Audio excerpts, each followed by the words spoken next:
sacrificed their lives to make every barrel of this beer.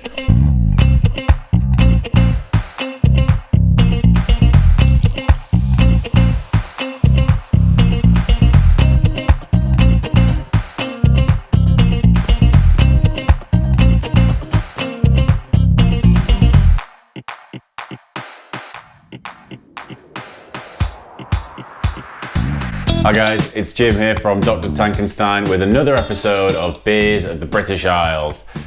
On today's episode, we're drinking Life and Death. Now this beer, Life and Death, is brought to you by Vocation Brewery from Hebden Bridge. I've already spoken about Vocation Brewery at length. They're kind of one of my dark horses for a top at least Yorkshire brewery pick. I would say top British brewery pick at the minute.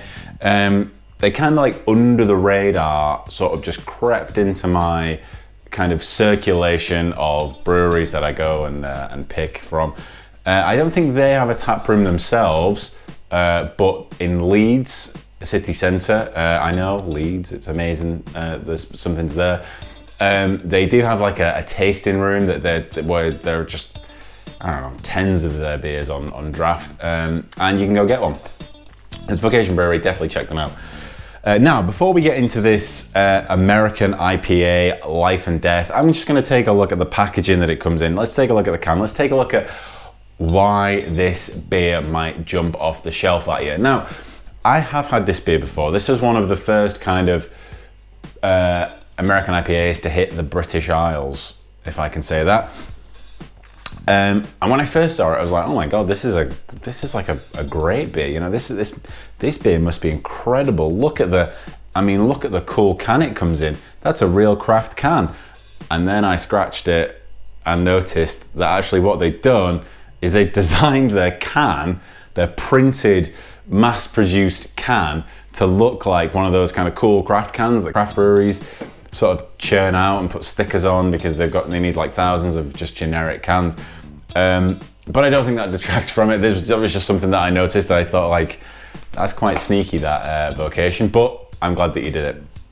Now the can, it's kind of a cheap, sneaky craft can, but it does still have all of the good Vocation artwork on it. So this kind of tattoo-esque artwork that Vocation are kind of known for, you know, very simple design, black with white tattoos on it. You may have seen their other beers before. They have like a very similar design, but there'll be an orange one, a blue one, I think a purple one. Today, we're trying the green one. So let's jump in.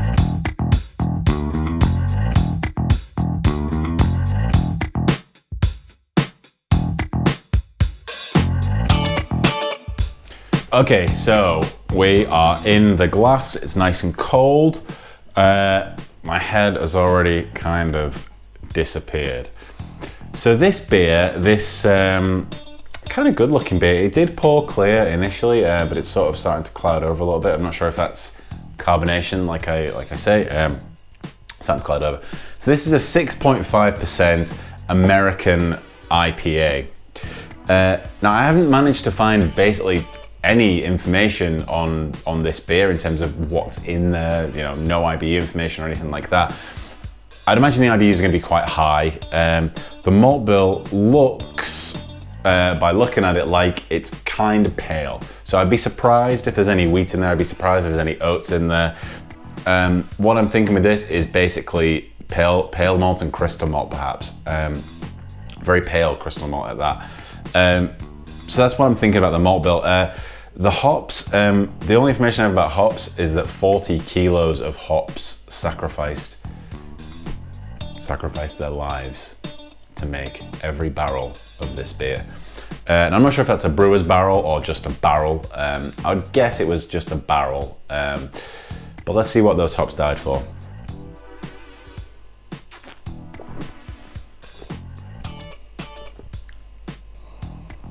Okay. Wow, yeah, that is punchy.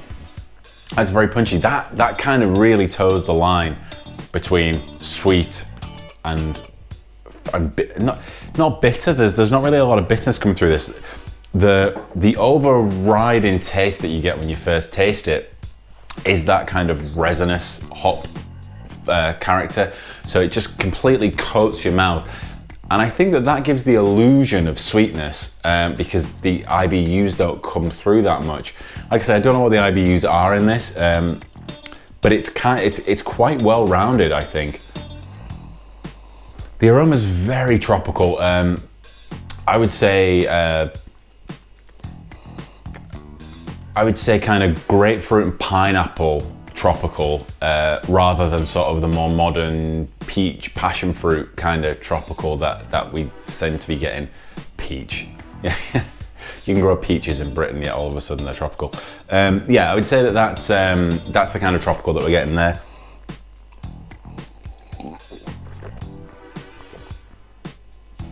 Yeah, there is a little bit of residual sweetness.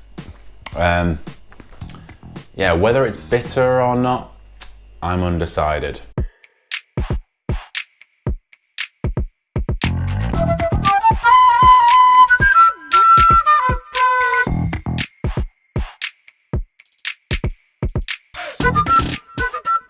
So this beer, Life and Death by Vocation, is an American IPA. So what I would expect from that is a nice bitter palate with massive hop aroma. The hop aroma is there. The hop aroma is actually very pleasant, you know, very tropical grapefruit, pineapple, like I say.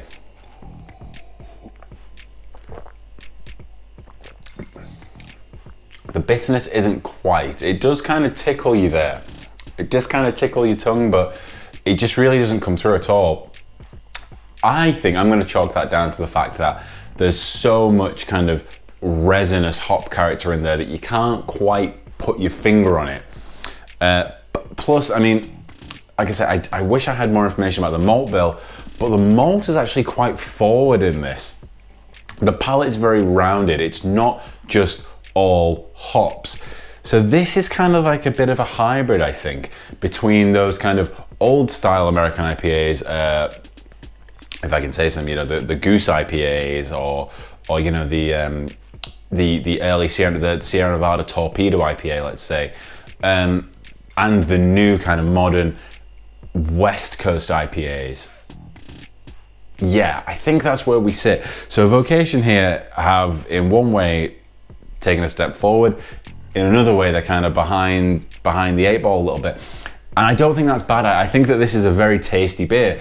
I just think they need a better way of kind of describing it.